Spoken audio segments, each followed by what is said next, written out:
Bakit nga ba maraming namamatay sa lugar na to sa Montalban? Mga kaibigan, ito ang sikat na Wawa Dam na kilala rin sa pangalang Montalban Dam. Isa ito sa pinakamisteryosong lugar dito sa Pilipinas dahil halos taon-taon lalo na kapag Holy Week o mahal na araw ay may 10 hanggang 15 tao ang nawawala o namamatay sa lugar na to.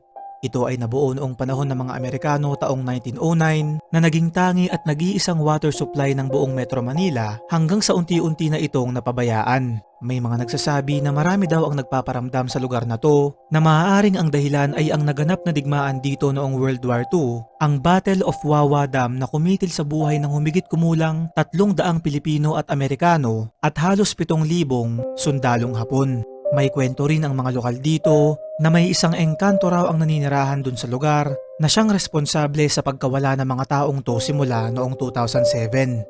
Para sa mga kaibigan nating taga Montalban, ay meron ba kayong alam na kwento patungkol dito? I-comment nyo ito sa baba at magkakasama natin itong pag-usapan.